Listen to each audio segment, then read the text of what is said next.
রবীন্দ্র জাডেজা তিনি এমন একজন ক্রিকেটার যে তিনি কল্পনাও করতে পারেননি যে তিনি এত বড় ওয়ার্ল্ড রেকর্ড তিনি করে ফেললেন।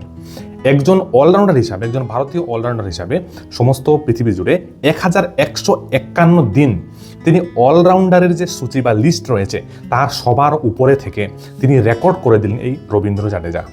এবং বর্তমানে যে ইংল্যান্ড এবং ইন্ডিয়ার যে টেস্ট ম্যাচ চলছে সেই টেস্ট ম্যাচের মধ্যে এত ভালো খেলছেন রবীন্দ্র জাডেজা যে সেখানেও তিনি একের পর এক কিন্তু অলরাউন্ডারদের রেকর্ডও কিন্তু ভাঙতে চলছেন। গত যে ম্যাচটা খেলা গেল সেই ম্যাচে একটা দুর্দান্ত শতক করলেন রবীন্দ্র এবং এই শতকের মাধ্যমে তিনি সেটা প্রমাণ করে দিলেন যে ওনার মধ্যে কি ট্যালেন্ট রয়েছে। এবং ভারত যে ম্যাচ একেবারে হেরে বসেছিল সেই ম্যাচটাকে তিনি ড্র করে দিয়েছিলেন।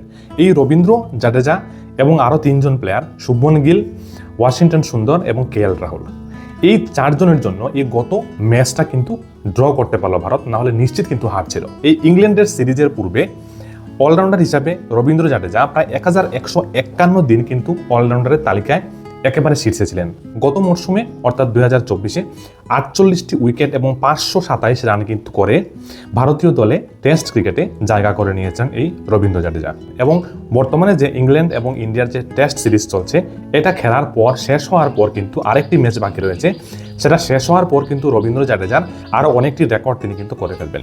এই 4টি ম্যাচ যে তিনি খেললেন তার মধ্যে যে প্রথম ম্যাচে রান এতটা ছিল না, প্রথম ম্যাচে 11 এবং 25 নট আউট, এবং দ্বিতীয় ম্যাচে রবীন্দ্র জাডেজা 89 এবং 69 নট আউট, এবং তৃতীয় ম্যাচে 72 এবং 61 নট আউট, আর চতুর্থ যে ম্যাচটা গেল সেই ম্যাচে তিনি শেষ ইনিংসে তো একেবারে দুর্দান্ত সেঞ্চুরি তিনি করলেন এবং সম্পূর্ণ ম্যাচটাকে কিন্তু বাঁচিয়ে দিলেন। এবং রবীন্দ্র জাডেজা এবং ওয়াশিংটন সুন্দরের জন্যই কিন্তু ভারতীয় দল এই সিরিজটাকে মোটামুটি একটা ড্রয়ের দিকে এগিয়ে নিয়ে যাচ্ছে। এবং আগামী যে ম্যাচটা হবে সেই ম্যাচটা যদি ভারত জিততে পারে তাহলে এই ইংল্যান্ড এবং ইন্ডিয়ার যে সিরিজটা সেই সিরিজটা কিন্তু ড্র করে ফেলবে।